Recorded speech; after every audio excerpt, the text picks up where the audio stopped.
Okay guys, how are we all doing? I'm here with the lovely Sarah here, who has travelled from England. Epping, is that correct? So I usually protest at Epping. Okay. I pay my council tax to Epping Forest, although I live in Chigwell, so it's very close to Epping. Okay.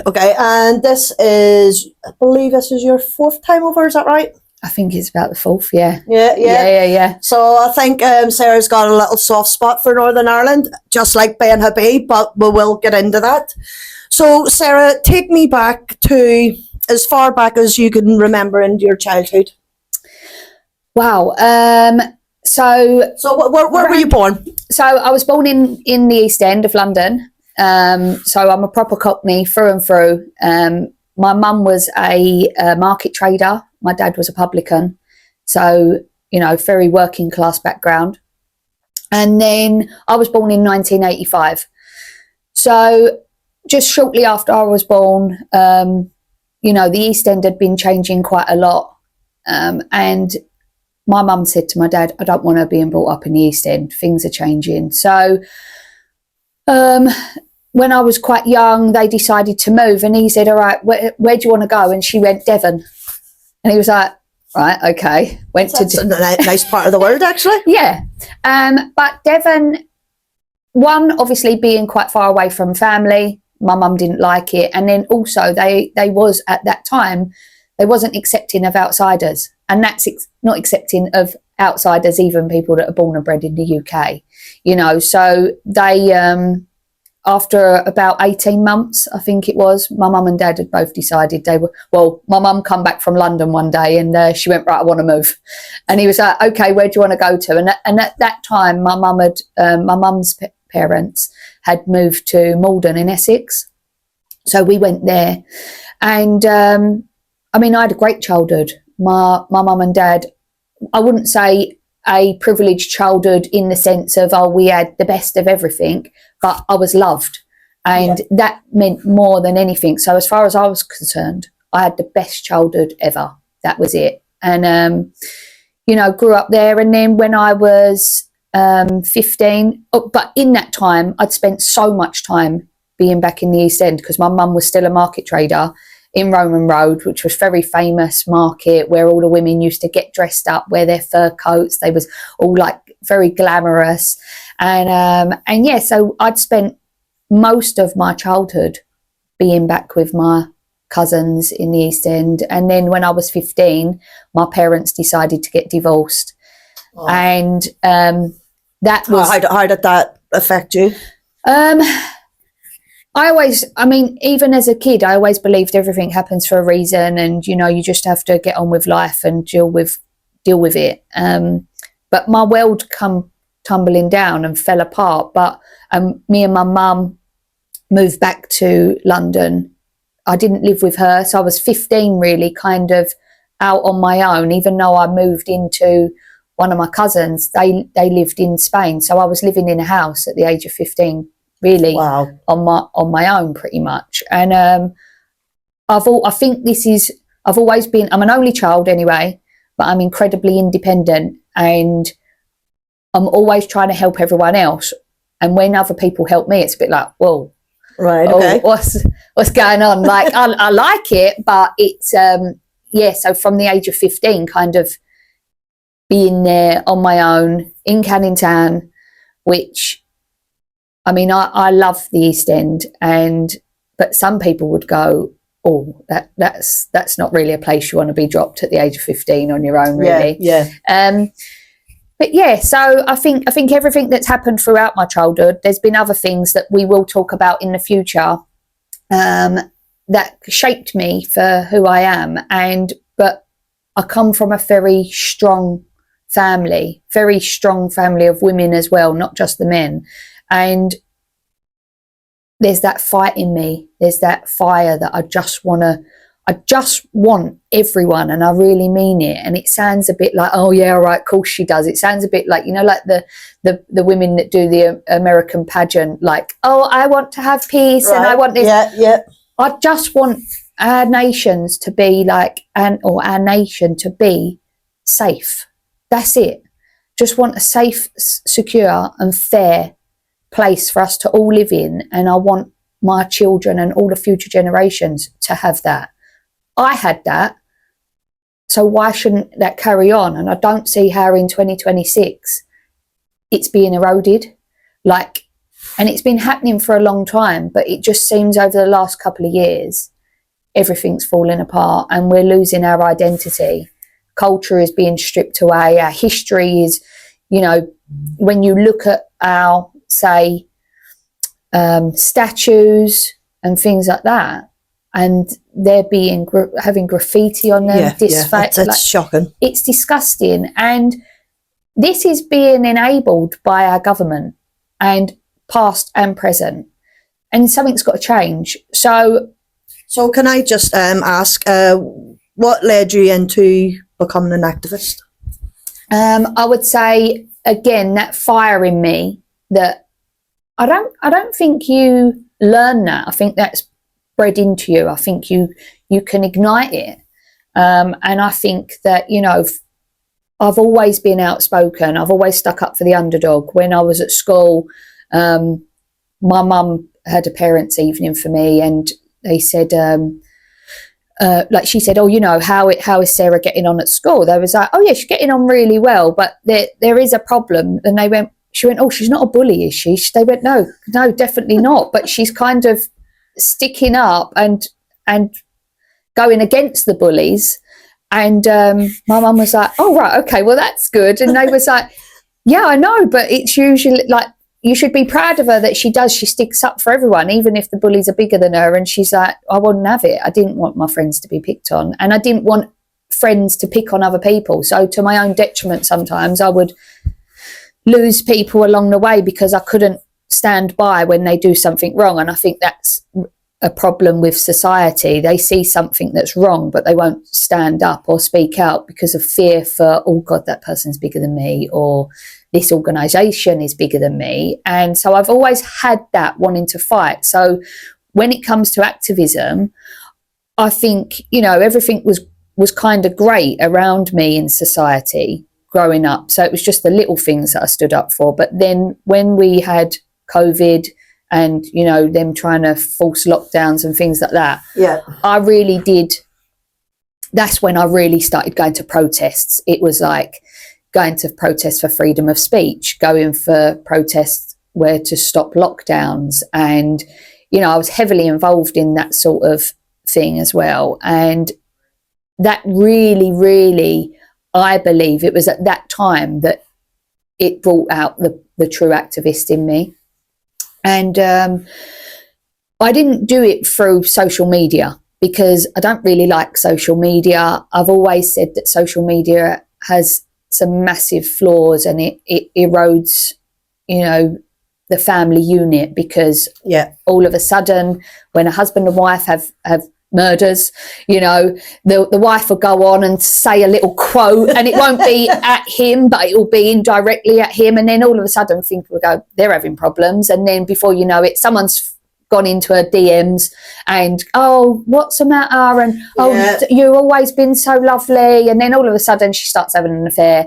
And it's like, if social media wasn't there, these problems wouldn't, you know, you'd just have an argument and that would be the end of it. So I've never liked social media. So when I was doing my activism, and people go, I've had a lot of trolls, they go, oh, well, you never said nothing about COVID when COVID was happening. No, I was out on the streets.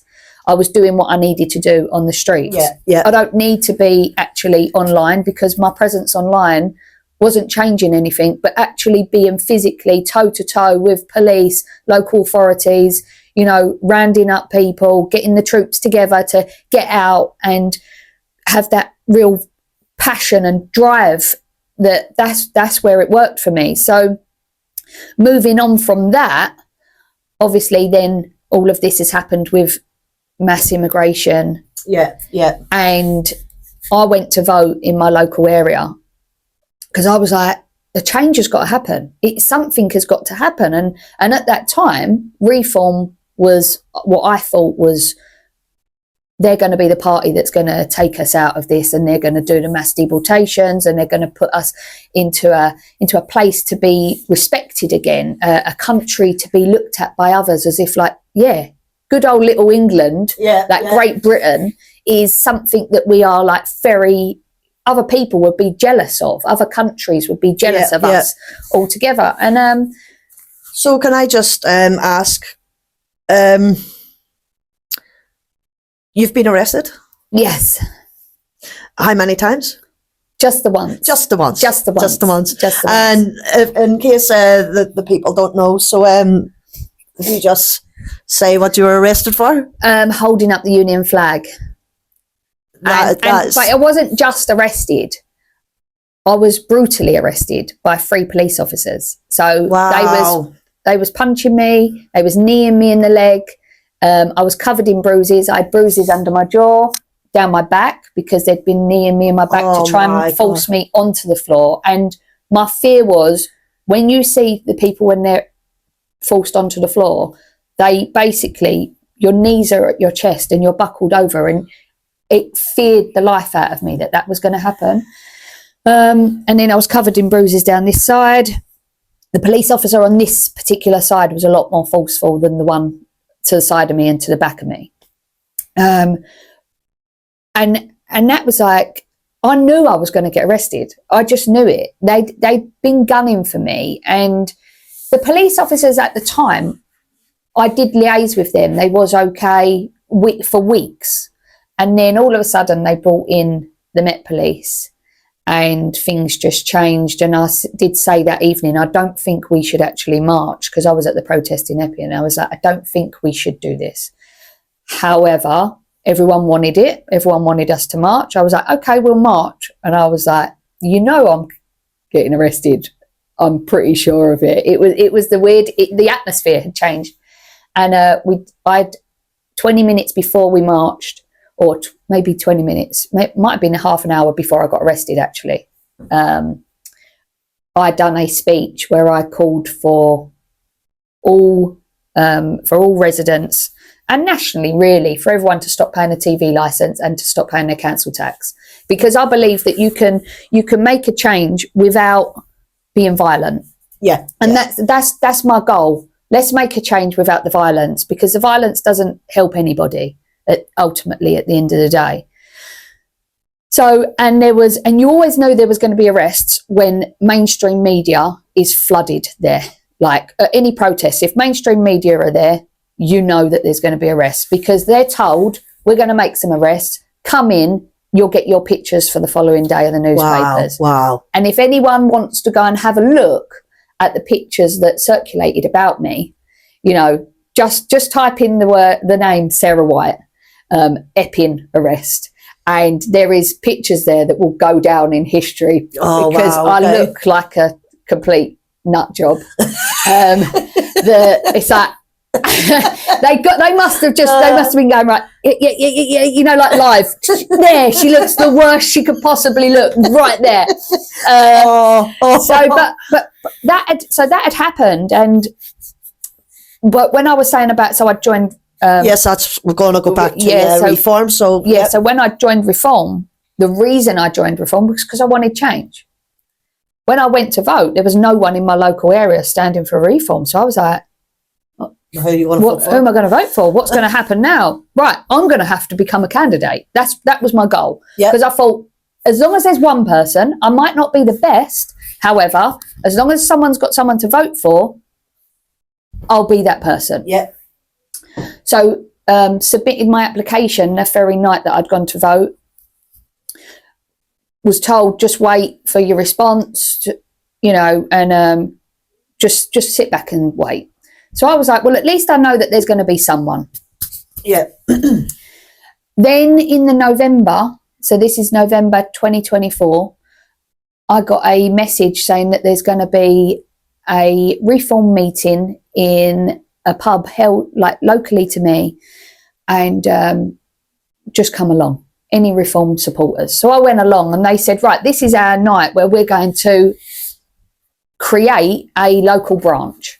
So I was like, oh, right, great. Okay, so I'll get to speak to the chairman there. So the chairman said, I would like to be chairman. I've elected myself as chairman. Is everyone else happy with that? Everyone was happy. Like, yeah, he knows what he's doing. then they said, we need a vice chairman, we need a secretary, we need a treasurer, we need someone to do social media. And it got round to being a treasurer, and I put my hand up, and everyone there voted for me to be the treasurer. That was it. Happy days. So now we've got a branch. Yep. I spoke to the chairman and I said, just to let you know, I have applied to be a candidate. And he said, okay, great. What's your name? Like, just give me your details. I think I've got you on there. Yep. He said, your form has come forward, but there is a long process. They are having to do vetting, etc., etc. Then it got round to the January, and everybody had to be voted in to be a potential candidate you had to have 2 people from your local area for you to be a candidate. So all of us that put our names forward, we all got voted in. That was it. So now I'm a candidate to become a councillor in the area of Chigwell and Buckhurst Hill East. So I was like, happy days.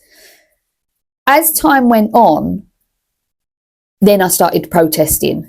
And as the time was going on, and it was great who I was working with, and I enjoyed being out canvassing. I enjoyed meeting all the local people, because even though we had elections cancelled, I still wanted to be out and meet locals and get them to know who I am, because I believe that you shouldn't just canvass 3 weeks before an election. You should be seen. Every single person in your 100. community should know who their local councillor is. Yeah. And that's the fundamental flaw with anyone in politics. They literally turn up 2-3 weeks before voting and go, come out and vote for me. Sorry. Who are you? Yeah, who are you? Do you even live in the local area? Ain't got a clue who you are. Don't know what you stand for. Yeah. Don't know if there was actually something serious in the community that you would stand up and say, enough's enough, we need to make a change to this. Example, all these hotels being used as, they're asylum hotels or whatever they want to call them. So I then started to see with Reform that their views and their morals were changing. Mine still stayed the same. Okay. So at that point I was like, well, I'll get voted in and I'll make a change from within, because I've got no other option. Then I started protesting. Right, okay. And that's where that then come from. Started protesting. Obviously, then I was getting more of a name for myself. So I thought, well, with me protesting as well, people will see in the local community, she's actually standing up for us. Yeah. Not just canvassing. She's actually being seen, which was great. But I did say on quite a few interviews that I had, because they obviously said, oh, you're a Reform candidate. What do you stand for? And I said, to be honest with you, my views and my morals don't align with Reform anymore. I'm looking for, I know that mine align more with maybe other parties, but I don't know who that is right now. And then Ben Habib obviously set up Advance UK.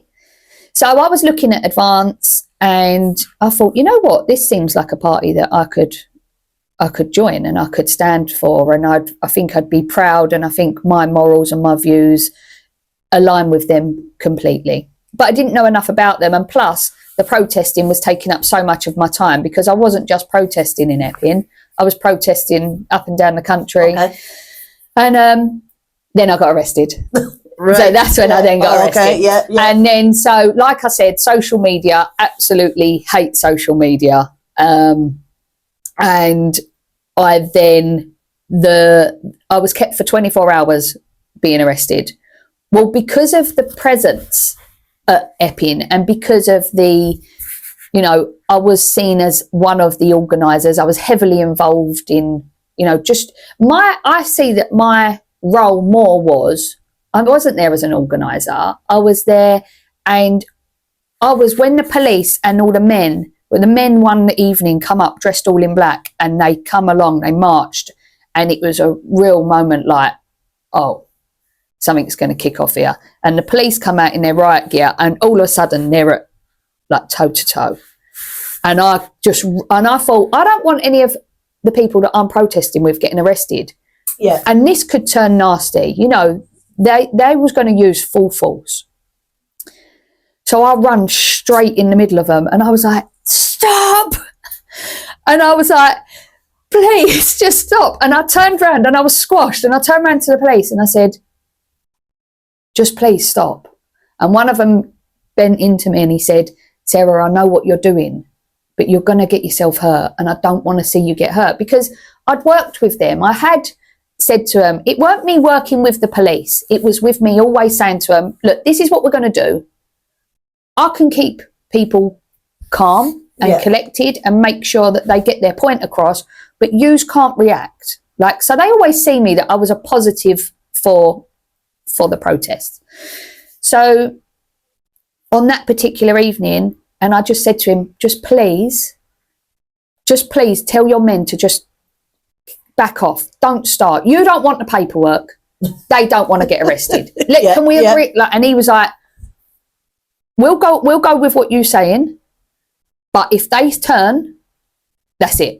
So I said, okay, please don't antagonise them. Please don't any of you give them dirty looks. Don't do this, don't do that. And then I turned back round. I went, right, guys, we've done what we needed to do now. Let's all turn round. I don't want anyone to get arrested. Let's turn around and let's get back. Yeah. And it happened. It worked. Okay. And I was like, oh my God, I've just stopped pandemonium. Like, and I didn't want that. Yeah, that was an amazing feeling. It was, because what I didn't want was, I didn't want people getting pictures and going, right, this is how it is, because we're not violent. We're just passionate.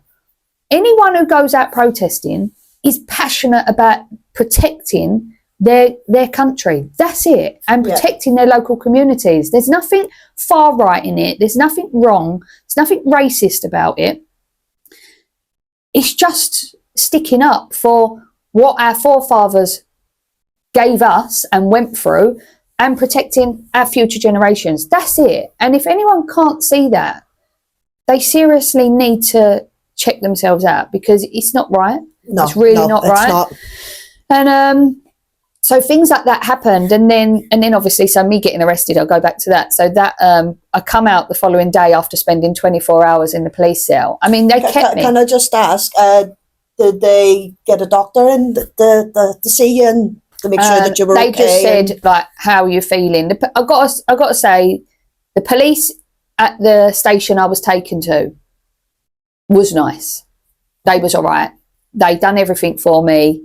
They checked me. Everything was fine. I think when I first walked in and I was like, you know, hair scurfed back, I had ripped jeans on anyway, but they was even more ripped. I looked like a proper troublemaker. Right. And first, you know, initially the desk sergeant was a bit flash. And I just kind of was like, look, this is how it is. And I have a way of being able to talk people round. You know what? When he checked me in, he was as good as gold. In the end, he was as good as gold. They brought me cups of tea. They was bringing me food. And I think really they probably see it as a bit of an embarrassment. A woman's been arrested, being kept there as well, because no one was coming to interview me. They kept me because he said, oh, you'll be out of here within a couple of hours. No, the full 24 hours they kept me. That's disgusting. Charged me. Well, what did they charge you with? They charged me with Section 11 and Section 12 of the Public Order Act. And basically, one of those is that you are an organiser of a protest. And the other one was that I had deferred from the route of a protest, or a procession, should we say, route of a procession. Neither of those are true, because I wasn't the organiser of the protest, even though I was heavily involved in it. And I definitely didn't defer from the route of a procession, but they said by going up them stairs that I was arrested on, I had, but they didn't realise that was the Civic Centre, and the police commissioner said that the route was to go to the Civic Centre. Right, okay. So, you know, they was totally unaware. They had misinformation. They still charged me, even though I proved it in the interview. I represented myself in the interview, and I was like, okay, they really, really are gunning for me. And it's to send a message, because I was seen as quite prominent and a woman and a mother of 3 children. And it's to send a message to all the women. If we can do this to her, you'll be getting the same. Yeah. You know, and it did. It scared people. And then you could see a lot of the women was like, oh, God, no, I'm going to back off, removing themselves from group chats, because they didn't want to be associated with it. You know, all of a sudden it's like, what do? Do I protect my local community, or do I protect my position as a mother? For me personally, by protecting the community, you're protecting your children anyway. You're protecting their liberties, their freedoms, their safety.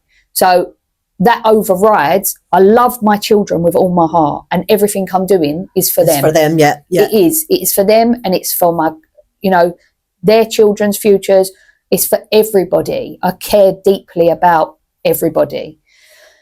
And so when I come out 24 hours later, my mum and my stepdad picked me up, and they was more worried about me. I was like, oh, it's fine. So, like, not being funny. Like, I think people need to get over the fact it's just a cell. Yeah, like it is just a cell. They're not beating you up. They're not doing anything to you.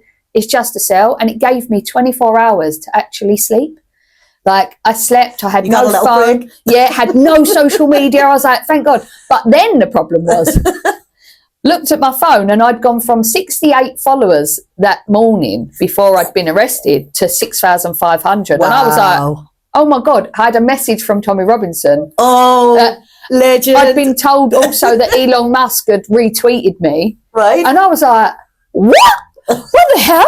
I should get arrested more often. Yeah, I was like, I'm happy to do it again. And then, so Tommy said, "Well done. What you're doing is standing up for the country, you know." And I voice noted him back and said, "Yeah," because I think he'd voice noted me, and I said, "Yeah, but I've got court set for." And he was like, "What? What do you mean you've got court set? What have they charged you with?" So I had court date set for the 15th of October. I'd been arrested on the 31st of August. Court date set for the 15th of October. And he was like, no way. No. And I said, you know, punishment is the process, isn't it? This is the new thing. But again, they arrested the wrong woman, because I don't care about prison. I do not care. Prison doesn't scare me. It doesn't put a fear into me. If I know I'm standing up for what's right, that's it. Nothing's going to stop you. I will carry on. Same as Tommy. You carry on. Prison doesn't scare you. You have to keep on going. Yeah, that's 100%. it. Anyone who is scared of getting arrested, I totally understand, because a lot of people would not. They'd go, "She's mad." Like, she's actually mad. But for me, I'm not a bad person. I know the difference between right and wrong. I'm not a criminal. However, if it means me getting arrested because I'm standing up for what's right, then so be it. Yeah, 100%. I feel exactly the same way. So what happens in court? Well, 2 days before court, they dropped all charges. Wow. So, and I was furious. I was furious. You wanted to I wanted to get into the court, and I was prepared that, like, this is it. I'm going to court. I had, because I'd already had at Whitechapel, turned up. I don't know if you see that, when I turned up in Whitechapel in just my underwear, and I sprayed myself with a luminous pink. Yes. Yeah. And I walked through holding the Union flag. That was epic. I would never have done that anywhere else. I'd done it purely in that location in Whitechapel, because at the end of the day, the local council for Whitechapel wanted to deem the Pink Ladies as a far-right racist movement. Now, if you are allowed to deem a movement of women standing up and protecting the safety and well-being of women and children, there's something drastically wrong for a local council to do that. So the reason why I sprayed myself pink was not for fame. It wasn't for, oh, look at me. It wasn't for clicks and likes. It was merely to show, if that happens there, which is a predominantly Muslim area, and they want to silence women, the effects of silencing women is drastic, because we know from the countries that they originate from, want women covered up. They want women completely silenced. So is that what they're trying to do there? And if that happens there, what's the domino effect? So it was about me saying, if we get silenced, I would not be able to dress or speak however I want. I don't want to dress in spray paint and be walking around in my underwear, but it was to prove a point. Yeah, with you. And what's quite ironic is, because I did wear my white blazer, the one that said "Save Our Kids" that I'd spoke at in London. I was wearing that, and what I find quite ironic is the people that were coming up and saying thank you and well done, we support you, were local men who were from the Muslim community. The people that had a problem with me was the far left, activists, agitators. They was disgusted. What the guys were saying to me, there was a gentleman that was from Bangladesh, and he'd lived in that area for around 35 years. He was an older gentleman, and he said to me, what you're doing protecting women and children, I applaud. Wow. He said, I don't want my wife and my daughters to be in a place that's unsafe. He said, so thank you, because you're not only standing up for white women and children, you're standing up for everyone. And this is the thing. Our governments and local authorities would love everyone to think that everyone we want to divide everyone, because that's what they're ultimately doing. 100%. By bringing in these people, these undocumented men who do not and will not integrate with us. That doesn't mean to say that everyone that's come here legally is the same. We can't, tarnish them all with the same brush. Yeah. So, but what I find is the massive problem is the woke-minded people who support Labour, etc., etc. There is a massive problem. And it's with Islam. This is the problem. Yeah.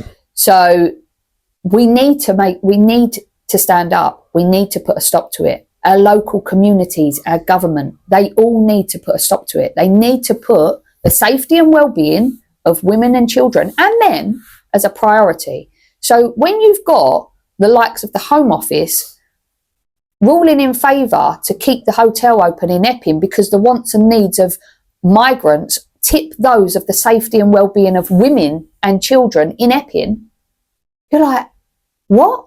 You're saying that because we're in the ECHR that they're human rights. What about women and children's human rights? Exactly.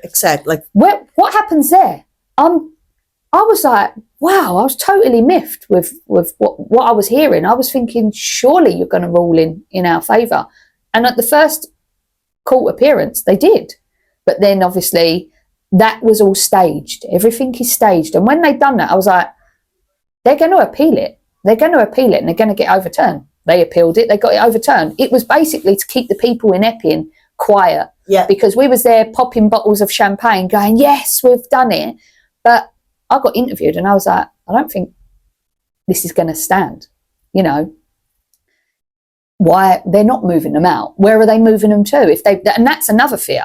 You've got these hotels that are filled up with these migrants. If you get all of these hotels shut down, they then get dispersed within your community. Yeah.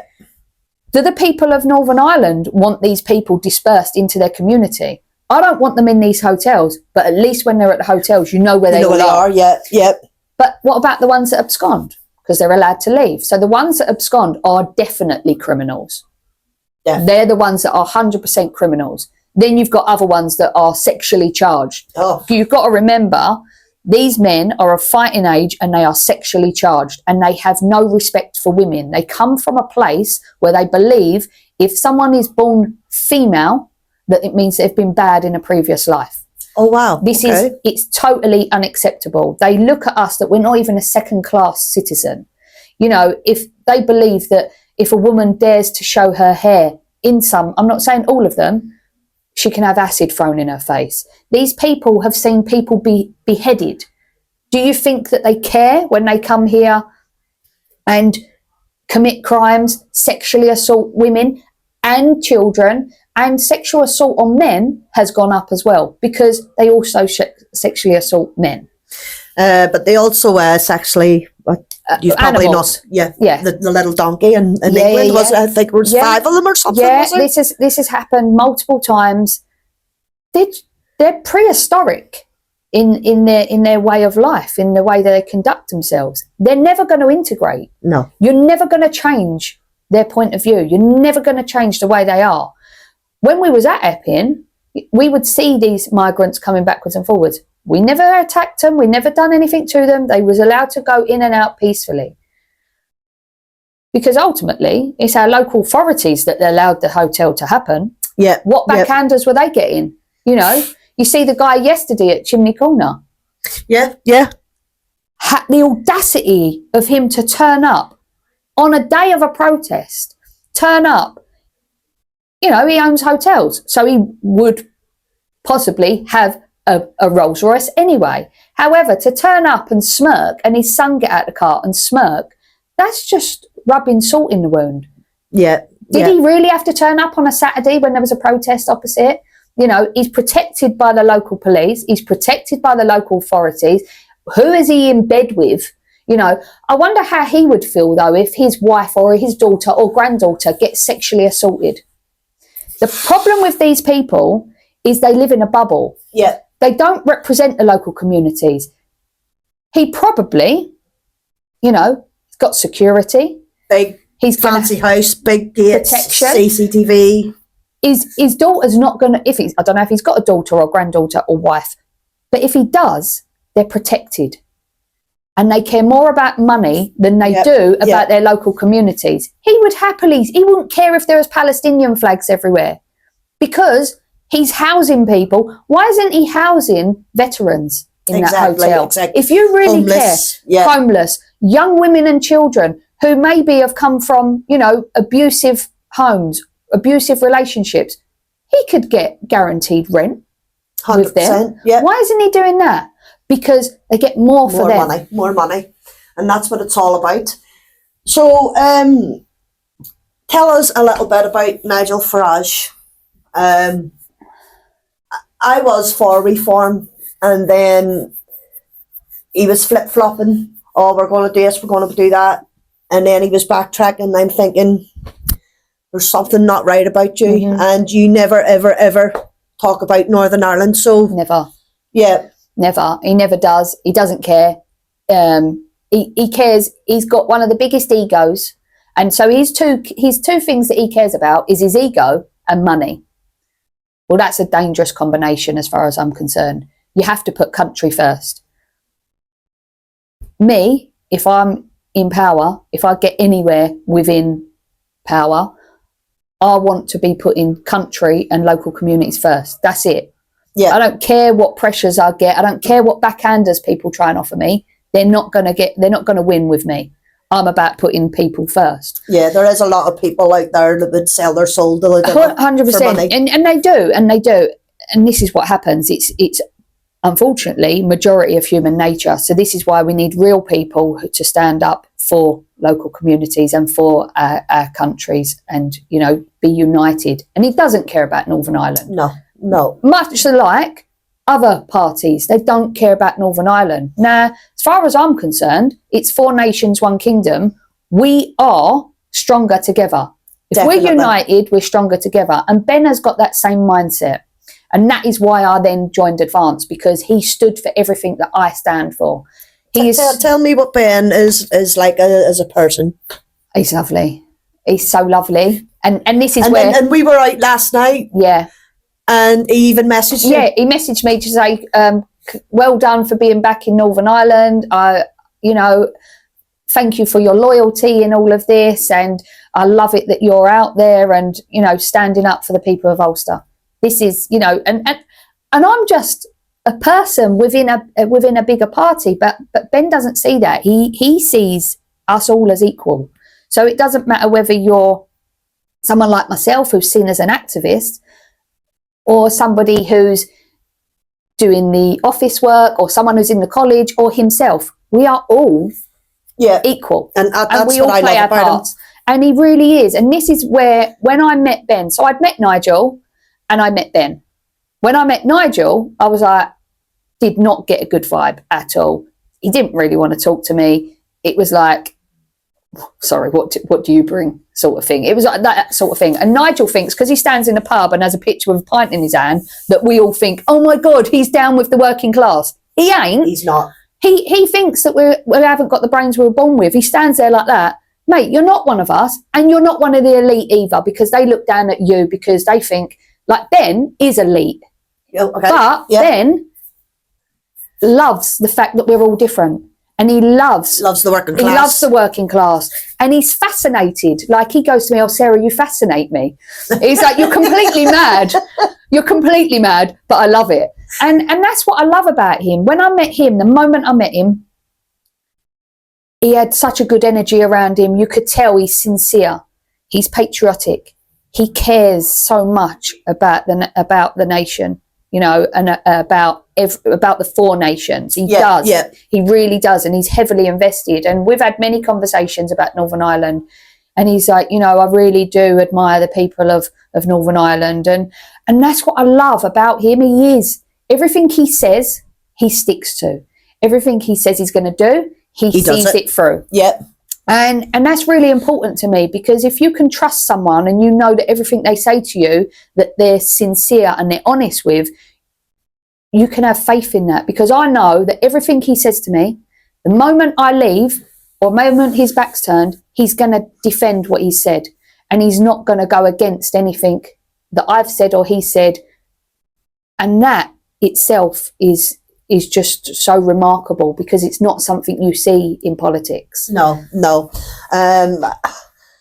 I've never seen a politician like him. I really haven't. To me, he seems the sort of man that would wear his heart on his sleeve. Yeah, definitely. And you know what? Like, because people, the abuse online, because they're like, "Oh, you know, he's from Pakistan," and you can imagine some of the stuff that comes out. Yeah, that's disgusting. And you go, "Oh, right, okay, so he's half Pakistani. Yeah. He was born in Karachi, moved to England when he was 9. You know, had a fantastic education, so obviously comes from a privileged background. However, he knows the failings of what can happen, like with the Muslim faith. He knows, but he respects the UK so much. And he does. He is more British than people that I know are like 5th, 6th generation. And I'm like, I'd rather see you deported than him. What are you going on about? And then you get the other side. People go, "Oh, Advance UK, they're a racist party." No, have a look at who the leader is. Exactly. He's half Pakistani. Yeah. So then you go, people just really need their meds checked. Oh, it's bizarre. Especially the lefties. Let's go on. Let's face it. Yeah. No, and all I can say about him is he really is. I know he's going to be a great leader, and I really do want to see him in 10 Downing Street, because I know with him in charge, I know that we will be saved. And here in Northern Ireland, you haven't got it as bad as what we have in England. However, it's coming. And that's why I come kind of with a crystal ball to try and wake people up, to say, and what I love about here, everyone's so patriotic. Flags are flying everywhere. In England, they're getting ripped down. As soon as you put them up, they get ripped down by the left. But here you're so patriotic. You fought for the flag. And you've still got that fire in your belly. But what I always say is the problem in England is they don't know what trouble is. Yous have been through the troubles. Yeah. And there's people here that are still quite young that remember the troubles. And in England, nobody knows what it's like to go through hard times. Not really. Yeah, no. It might be their own personal hard times. I'm not taking away from that, but what I'm saying is, as a nation, no one in England remembers what it's like. They didn't, because most of the people, let's face it, anyone that served in World War II is no longer around. Yeah, there may be a few, but there's not many. So their children, their children's children, it carries on. I don't know what it's like to live. I know now, I'm seeing things now. I'm seeing women and children getting murdered, raped, sexually assaulted. I'm hearing of these crimes, these awful crimes. I'm seeing firsthand men leering at young girls. You know, it makes you physically sick. I'm seeing the crime and how it is eroding our once great nation. You know, and it's not a nice place to be around. My daughter travels in on the train to Canary Wharf.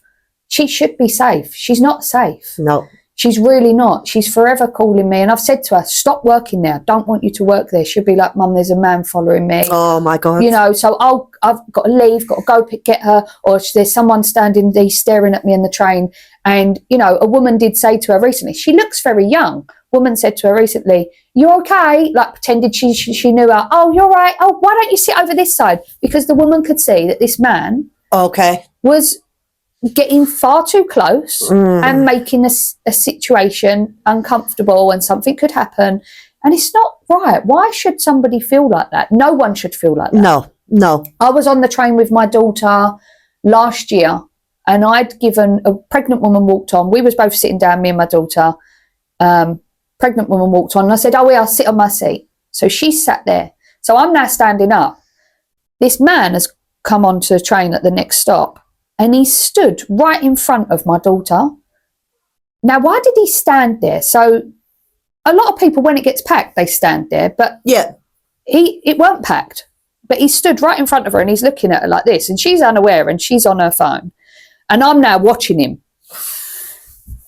And with that, he's got his phone out of his pocket, and he's took pictures of her. Oh, my God. So I went, and as he's gone to put the phone back, I went, get your phone out and delete them. And he went, what? I went, you heard? Get your phone out your pocket now, delete them. Well, obviously then everyone's heard me. The women was all like, you're disgusting, what are you doing? And I lost it. I lost it. Gosh, yeah. And rightly so. Oh. He tried to say he was taking a picture of another guy. So I was like, well, that's weird anyway, mate. If you're taking a picture of the guy next to her, that's weird in itself. Why are you doing that? And this guy was big black guy, and he went, bro, why are you taking pictures of me? I was thinking, I'm thinking, do something. Yeah. Like, do something. And then I had, at the time, I wear this ice hat, but I had a different hat on, and he tried to turn it round, like as if I was a racist. I went, mate, this is weird. Yeah. You've taken pictures of a little girl. Like, and my daughter at the time, she was 18, but she looked like 14. Younger. Yeah. No makeup. She doesn't wear makeup. She looked about 14. She looked very young. Pregnant woman's going mad. I'm going mad. The woman over there is going mad. And the woman behind was a black woman. So it's nothing to, everyone can see, it's not racism. Yeah. It's what you're doing is wrong. It's unacceptable. What was you going to, maybe you wasn't going to do anything to her, but why have you got pictures of her? Yeah, well. From above as well. Like what, and this is the thing, this is more and more of these things are happening, and that it needs to be called out. 100%. And this, it's brilliant. You coming over, you've seen everything firsthand over there, and you're coming over to say to us, it's coming. I know England, it can be saved.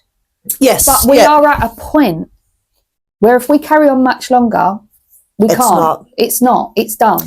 Islam, correct me if I'm wrong, but Islam is dominating the big cities. Yeah, 100%. 100%. And it needs to be stopped. It does need to be stopped. And they're bringing these in at an alarming rate.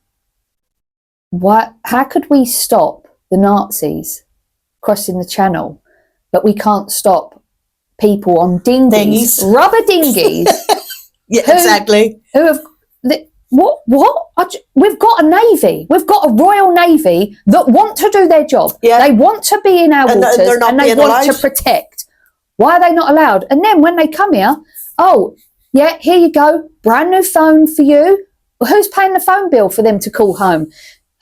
There's a card. You're going to have money put on that. We're going to put you up in a 4-star hotel. You can do whatever you want. We're going to give you like meals throughout the day. There's designer gear. Yeah. And what about people in our local communities? Yeah. When you've got, families that say haven't got extra money to, heating bills have gone up. So people are trying to heat their houses. They're also trying to eat, so what one do you pick? Well, you've got to eat. So a lot of people go like, I haven't got the money to afford the heating. So I have to limit how long the heating's on for. I haven't got the money to buy my children new trainers. So we're in 2026. This shouldn't be happening. No, definitely not. We could have I know we have food banks, But why are they getting so much? Why have we got veterans sleeping on the street, rough? People who have fought for our country to then welcome in another foreign invading army who are sexually charged. They are. 100%. Me and you can't go anywhere in this world without a passport. Yep. Right? And then when we get there, we can't go and check into a 4-star hotel free of charge, be given meals, drinks all day. Oh, do you want to go and do a club? Because I was giving them balloon making classes last year. Do you want to go karate lessons? I don't think they need to know how to fight. Thank you very much. Oh, let's give them the equipment. I'm laughing, but that's terrible. It's disgusting. It is disgusting. And then we get whistleblowers from inside the hotels that show what's going on, you know, because they've got gangs themselves. Yeah. Other terrorist organisations that are then fighting against one another. Let them fight against one another. But it just proves that if they're behaving in that manner, what are they doing when they're on the streets? People need, and that's why I come here. I come here because I care so much about Northern Ireland, and I don't want you to be where we are. Yeah. Because once you get to that point, it's incredibly hard to go back. It's better for the likes of me to come over, share my experiences, tell you what's going on, and hopefully the people that are just sitting going, well, it's not that bad. It's not in our community. It will be. It will be. It will be. And when you have to, you might live in a little leafy village or whatever. Now, when you have to go into a major town and your daughter gets sexually assaulted or raped or murdered, yeah, then it's too late because it's already exactly. happened. Stop it. Prevention's better than the cure. Stop it now. Wake up. See what's going on. And say, you know what? These people don't respect our flags. They don't respect our communities. They don't respect our culture. They don't respect our history because they don't. No. And they want to see it all eroded. They say that they're fleeing war. They're not fleeing war. They're coming from France. Most of these get refused asylum in all the other countries. Exactly. And then they come here. We get them. What do we want them for? Exactly. Go back to where you come from. And why is it that you want to come to the UK so much? Because you're trying to turn it into what you've left. You should be here going, you know what? Thank you. Thank you, England, Northern Ireland, Scotland and Wales. Thank you so much for housing me. Wow, I love your flags because you're giving me the freedoms that I didn't have there. But no, what I want to do is just dump rubbish everywhere, abuse everyone, murder people, because they don't care about prison. No. This is the other thing. They don't care about prison. They're supposed to be deported when they're released from prison, and it doesn't happen. It doesn't happen. And if they do get deported, the government gives them money to go home. And then they come back in again. So the guy that sexually assaulted the young girl in Epping, and when you look at this, he got 12 months. So because he'd served 2 months prior to being sentenced, that equated to 4 that he served, that would get knocked off. He was in for 2, so, and you get half your sentence, so it was 6. So he only then done 4 months in total, and we was like, he got 6 months, but I was looking at a 12-month sentence. That's what I was told I was going to get. So someone who sexually assaults a young girl in her school uniform and someone who holds up a union flag, we both get the same. Wow. I'm sorry, the mind is just blown. Because you can't do that. How can you say that holding this flag up warrants 12 months in prison, but yet you can sexually assault a child, a minor? And then you have Lucy Connolly. Yeah, Lucy Connolly. Was it 31 months for a tweet? Yeah, for a tweet. We've got, supposedly our Prime Minister, who's supposed to stick up for our great nation, sitting in front of Donald Trump and telling him that we live in a democracy and we've got freedom of speech, and he's very proud of it. What? You got someone sentenced to 31 months in prison for a tweet? Yeah. Well, sorry, 31 months for a tweet, and she gets the abuse she gets is absolutely disgusting. Absolutely disgusting. She gets hounded.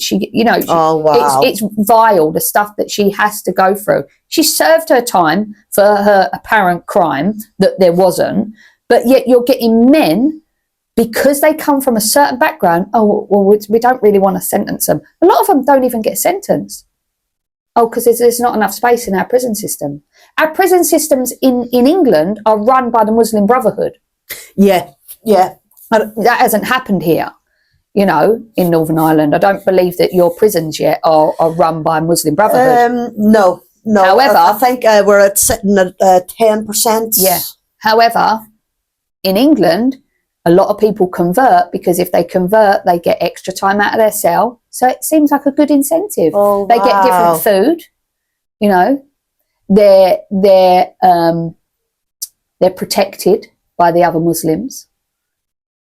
So It's crazy, and the thing is, it's a breeding ground for terrorism. I tried to get a petition set up for the UK to prescribe the Muslim Brotherhood as a terrorist organisation. Yeah, and it was refused. Mm-hmm. And I'm but then you look at, say, Dubai, and they banned the Muslim Brotherhood. Yeah. So hold on, well, that's not racist. That's doing what's right. They can see that it's a problem, but our government can't. Yeah. So then you think, well, what's going on? Why are they not protecting us? Exactly. What's really going on? Who's bought who? And if you look at Iran, 1979, Iran in the 70s was probably more advanced than London. You know, women. When you look at men and women socialising together, you look, just anyone, please go on and look at Iran in the 70s. And then there's the women walking with their skin on show. Women in miniskirts. Yeah. They was wearing high heels. They looked like very 70s, 70s chicks. They had big bouncy blow dries. They were stunning, you know, men and women going to university together. But then what happened? The left got in, funded by terrorism. Funded by terrorist organisations, and now look where Iran is. And people go, oh, that's a little bit extreme. Well, is it? Because Iran was great. Yeah. Because what happened, you had all the feminists coming in, and feminism, I'm all for women. But I'm all for men as well. Yes. And I don't believe in breaking down our family units. And this is what our government has done over time. By giving women the vote, it was to force them into the workspace. That's all that was for. It was to earn more tax from them. And then what you see is the family unit starts to break down, because now your children are not being brought up by their mother up to the age of when they first go to school. You're having to put them into nurseries. The women are going out to work, men are going out to work. They're not spending time together. They're spending more time with work colleagues. All of a sudden, the husband and wife drift apart. Yeah. They split up. You've broke down that family unit. Well, I don't like that. When you go to places like Poland and you see how connected the family unit is and how protected it is, and how the men respect the women and the women respect the men because they all play their role. That was the beauty of, you know, in the older generations in the UK, was the husband and wife were so connected, and so, like, the man played his role. He wanted to protect and provide, and the woman wanted to nurture, be at home, and be at home, and be the caregiver. We play our roles well. You can't stop that.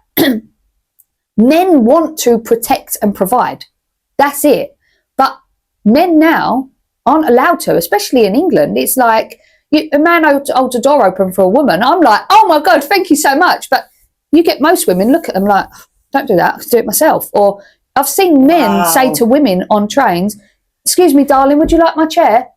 Don't call me I'm not your darling. What? He's being nice. Yeah. It doesn't mean anything. And I just feel that our culture's being lost. It definitely is. So England, absolutely riddled. Southern Ireland, I feel for them guys down there. They're absolutely riddled. Awful. And a 10-year-old girl was... that was terrible. Allegedly, shall we say, sexually assaulted. So now they're drifting up into here. I would say, because we're on a little tiny island up here, 9 counties. I don't think it's going to take long. It doesn't take long at all. And it's just like a cancer.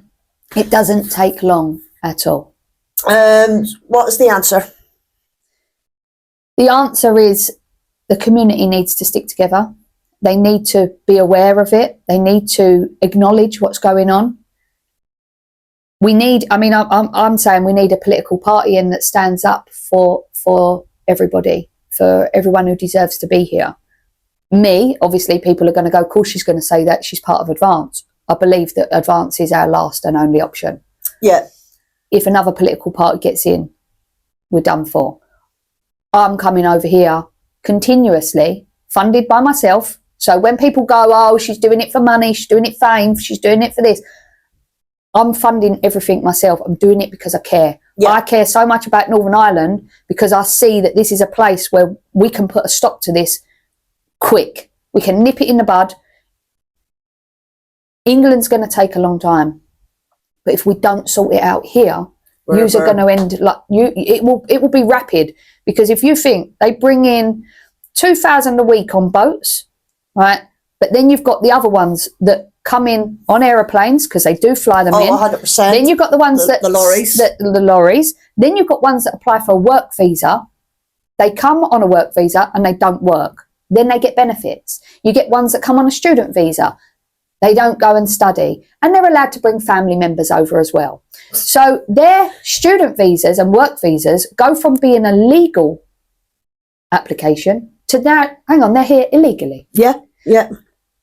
There are routes in for these people that they can come in, and then all of a sudden legal migration turns to illegal migration. People need to understand, I don't care whether they've come here on a work visa or anything, they have no place in our communities, because at the end of the day, the ones that come here illegally, what people need to realise when you've got people in Parliament saying, oh, these are engineers, doctors and surgeons, they're definitely not. No. Because if they was, they would have the mental capacity to fill out a form correctly and follow the correct procedure to come into our country legally rather than go across our channel illegally. Like, yeah. When people keep saying, oh, you know, they're surgeons, they're definitely not. And even if they was, even if the people coming on these boats and the ones on all the other avenues, even if they're the nicest people on this planet, I don't want them here because we can't fund them all. What can we do? There's only so much. Yeah. We are such a tiny dot on this planet. We can't just keep overloading. How many people? Why was it on Noah's Ark? It was 2 by 2. Like you had 2 of each thing because you couldn't just let everyone in. Yeah. It's a good way to put it. You know, you have to. And also, when you've got a bag of sweets and one of them sweets is poison and it's going to kill you, are you going to let your kid take one of them sweets? Because I ain't. 100%. I ain't. I'm getting rid of all of them, and I'm going to get rid of them and destroy them so that nobody else can be inflicted with this. So we can't have them. They need to go. Go back to your own country. Go somewhere else. Don't be thinking your culture, trying to change our culture. Yeah, don't try and change. Like, I wouldn't want to go to Pakistan and change their culture. That's their culture. And I wouldn't want to say that they're racist for putting their flag out. Every single country or on this planet is entitled to be proud of their flag, their history, their culture, their faith. You're all entitled to think that your country is the best country on the planet. That's it. But why is it that we're deemed as racist?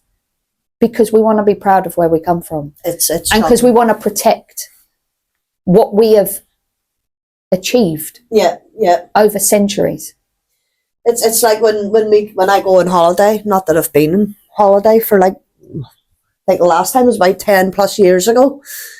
This is abroad, and I went to Turkey. You know, you go into someone's country, you respect their ways, you respect their laws. 100%. 100%. And you know what? You go to Dubai. When you go to Dubai, you as a woman, cover up, don't you? As a woman, you go in and you respect that when you're on the beach, yes, you are allowed on the beach to be in your bikini. The moment you sit up on that chair and you're going to be going off the beach, you cover yourself up because you're respecting their culture. Yes, yeah, definitely.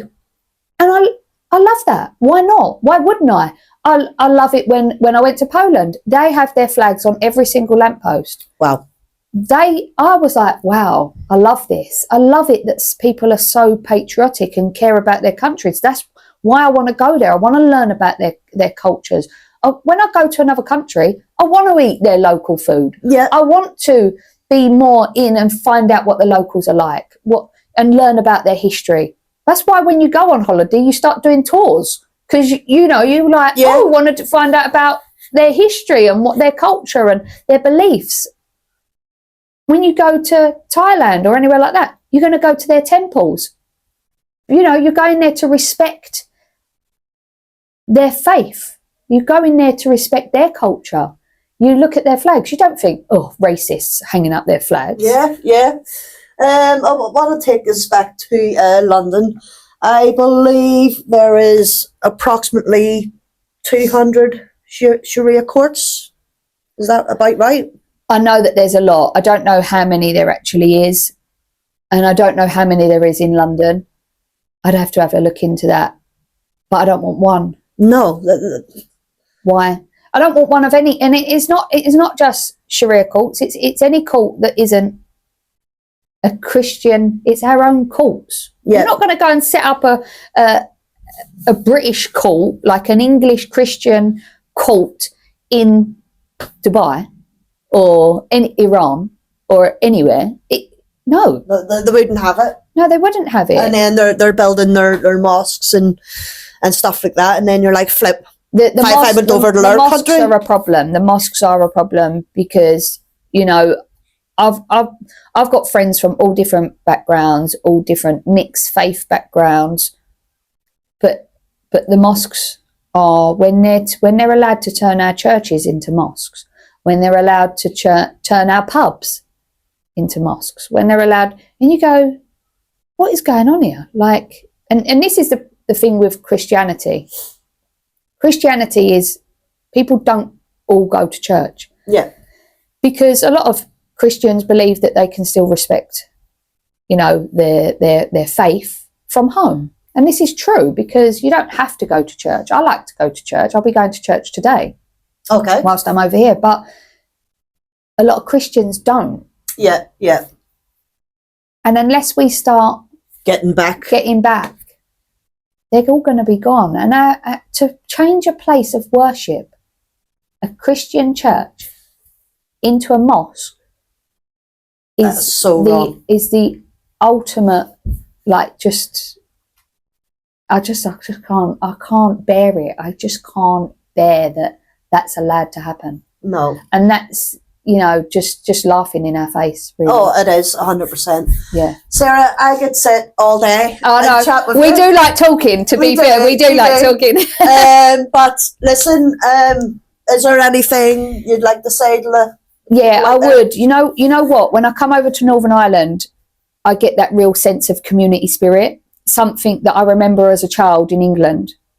And it just proves it when I come to the protests. You've got food, soup, you're fed. You don't have that at any of the protests in England. You've got teas, coffees, biscuits, everything you could possibly want. And there's that real community spirit. And I love the fact that over here, so many of you do go to church still, and everyone's so friendly.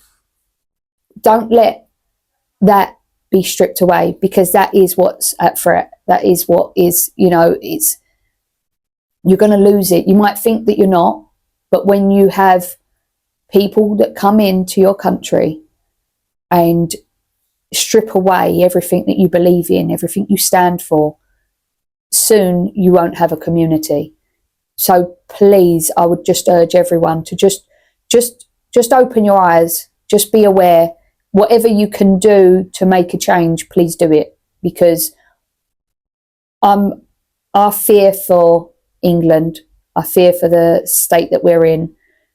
It is getting to a point where there is a point of no return, and that will be upon us pretty soon if we don't get in. If Advance doesn't get in the next election at 2029, we then couldn't wait another 4 years after that.